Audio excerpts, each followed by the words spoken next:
नमस्कार, न्यूज 11 भारत देख रहे हैं आप। आपके साथ मैं हूं अभिषेक भारती। एक खबर क्यों दिखाई जाती है? एक खबर इसलिए दिखाई जाती है ताकि उस खबर से आपका सरोकार सिद्ध हो। हमने भ्रष्टाचार के खिलाफ मुहिम छेड़ी और उस मुहिम का असर यह हुआ कि पूरे झारखंड से जहां भी भ्रष्टाचार हो रहा है लोग हमसे संपर्क कर रहे हैं।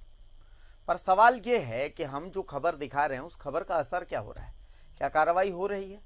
हम तो अब तक कार्रवाई का इंतजार कर रहे हैं और इसे लेकर के एक बड़ी खबर है। भू राजस्व सचिव ने एक बयान दिया है। वो बयान न्यूज 11 भारत को के सामने आया है, जिसमें भू राजस्व सचिव साहब कहते हैं कि देवघर सीओ ने जो अनुशंसा की है, देवघर सीओ के खिलाफ कार्रवाई की जो अनुशंसा देवघर डीसी ने की है, वो अनुशंसा सही नहीं है, वो अनुशंसा गलत है। क्यों?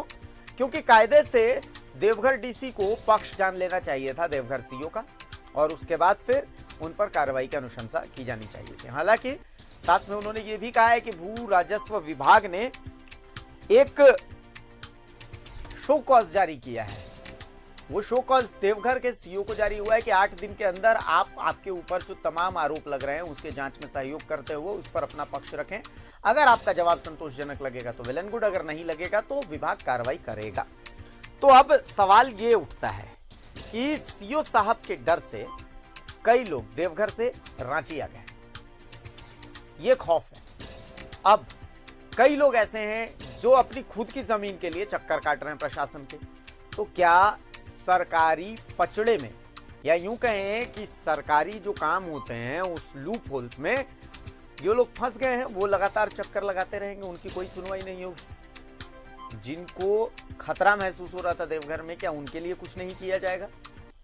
तो इस तरीके के बहुत सारे सवाल हैं और सबसे बड़ी बात है कि आखिर उन्हें वहां से हटाया क्यों नहीं जा रहा? देवघर सीओ को तत्काल प्रभाव से कम देवघर से हटा तो दिया जाना चाहिए, लेकिन वो भी नहीं किया जा रहा। तो आखिर इतनी आरामदेह व्यवस्था क्यों? आखिर प्रशासन इतने आराम से काम क्यों कर रहा है? इसे लेकर के प्रशासन के अंदर कोई तत्परता क्यों नहीं नजर आ रही है? ये एक बड़ा सवाल है।